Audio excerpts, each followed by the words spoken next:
Hello everyone. इस video में बात करेंगे शेयर्स की बुक वैल्यू के बारे में। शेयर्स की बुक वैल्यू क्या होती है, इसका इस्तेमाल काफ़ी लॉन्ग टर्म और वैल्यू इन्वेस्टर्स करते हैं ये देखने के लिए कि शेयर्स का जो करंट मार्केट प्राइस है वो उनकी बुक वैल्यू के कंपैरिजन में कितना महंगा या सस्ता है। सो समझते हैं book value of a share क्या होता है। तो आसान भाषा में समझें तो बुक वैल्यू का मतलब हुआ एक कंपनी की कुल संपत्ति। और कंपनी की बुक वैल्यू ये बताती है कि आज की डेट में अगर कंपनी बंद हो जाए तो कंपनी के सारे एसेट्स बेचकर और उस पैसे से कंपनी की सारी लायबिलिटीज़ यानी जो भी देनदारियां हैं कंपनी की उनको चुकाने के बाद कंपनी के पास कितना पैसा बचेगा। सो ये जो भी बचा हुआ पैसा होता है ये कंपनी के शेयर धारकों का होता है। सो हमें पूरी कंपनी की बुक वैल्यू अगर समझ में आ गई है तो हम ये भी पता कर सकते हैं कि बुक वैल्यू पर शेयर का मतलब क्या हुआ। सो ये तो बड़ा आसान है। अगर आप कंपनी की कुल बुक वैल्यू को उस कंपनी के total number of outstanding share से डिवाइड कर दें तो आपको बुक वैल्यू पर शेयर मिल जाएगी।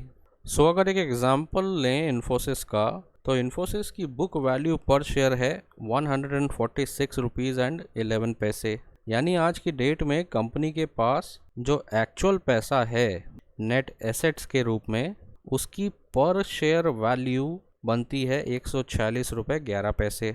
और आप इन्फोसिस का शेयर प्राइस अगर आज देखें करंट मार्केट प्राइस करीब 1000 रुपये के आसपास है। सो हालांकि उसकी बुक वैल्यू 146 रुपीज़ है पर उसका करंट मार्केट प्राइस जो है वो 1000 रुपये के आसपास चल रहा है। अपने बुक वैल्यू से 6.5 गुना ज़्यादा भाव पे इन्फोसिस का शेयर ट्रेड कर रहा है और इसे हम कहते हैं प्राइस टू बुक वैल्यू। सो अगर आपसे कोई कहे कि इन्फोसिस की प्राइस टू बुक वैल्यू 6.5 है तो इसका मतलब यही हुआ कि बुक वैल्यू के मुकाबले में इन्फोसिस का शेयर 6.5 गुना महंगा मिल रहा है। सो हम बुक वैल्यू के फॉर्मूले को जल्दी से देख लेते हैं। Book value per share equals to share holders equity minus preferred stock divided by average shares outstanding. So यहाँ share holders equity is nothing but difference between assets and liabilities except for share holders equity. So ये जो preferred stock minus किया गया है share holders stock holders equity से, इसका मतलब ये हुआ कि जो प्रेफरेंस शेयर होल्डर्स होते हैं इनका जो कंपनी पर हक होता है वो ऑर्डिनरी शेयर होल्डर्स के मुकाबले में पहले होता है। मतलब कभी कंपनी बंद होने वाली हो तो ऑर्डिनरी शेयर होल्डर से पहले प्रेफरेंस शेयर होल्डर्स को पैसा दिया जाता है। इसीलिए बुक वैल्यू को निकालते समय शेयर होल्डर्स इक्विटी में से प्रेफर्ड स्टॉक्स को माइनस कर दिया जाता है और जब हम इसे average number of outstanding share से डिवाइड कर देते हैं तो हमें प्रति शेयर की बुक वैल्यू मिल जाती है। सो ये हमने अभी देखा, since preference share holders have a higher claim on assets and earnings than common share holders, preference share equity is subtracted from share holders equity to derive the equity available to common share holders. तो book value को एक और तरीके से calculate कर सकते हैं और वो फॉर्मूला है ये, book value per share equals to share holders equity और net value of assets divided by total number of outstanding shares. So अगर किसी कंपनी के प्रेफरेंस शेयर्स नहीं हैं तो आप इस फॉर्मूले को इस तरह से भी इस्तेमाल कर सकते हैं। आप एसेट्स की नेट वैल्यू ले लें या शेयर होल्डर्स इक्विटी ले लें, दोनों बात सेम है, और उसको डिवाइड कर दें total number of outstanding share से। इस तरह हमें बुक वैल्यू ऑफ शेयर मिल जाती है। हमने एग्जाम्पल में देखा था कि इन्फोसिस का जो शेयर है उसकी बुक वैल्यू करीब 146 है और उसकी मार्केट प्राइस करीब 1000 रुपये के आसपास है। तो ऐसा जनरली अच्छी कंपनीज़ के साथ होता ही है। Book value per share of a company is usually lower than the market price per share because investors buy share of a company in anticipation of better returns and performance in the future and therefore they are willing to pay premium or extra money for buying such stocks। अब कितना extra देना चाहते हैं वो ये depend करता है कितनी अच्छी कंपनी है। सो इन्फोसिस के केस में हमने देखा लोग 6.5 गुना ज़्यादा भाव देने को तैयार हैं।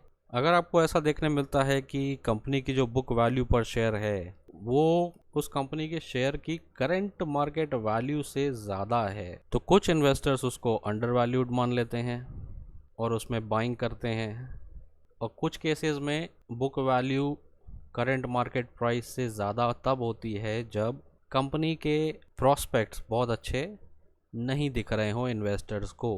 तो हालांकि कंपनी का जो मार्केट प्राइस है वो आज की डेट में उसकी बुक वैल्यू से भी नीचे आ चुका है, पर क्योंकि इन्वेस्टर्स कंपनी के भविष्य के बिजनेस को लेकर चिंतित हैं, वो उसमें बाइंग नहीं करते हैं और इस कारण से शेयर्स के प्राइसेस ऊपर नहीं जाते हैं। तो हम थोड़ा डिटेल में देख लेते हैं कि बुक वैल्यू को इंटरप्रेट कैसे किया जाता है।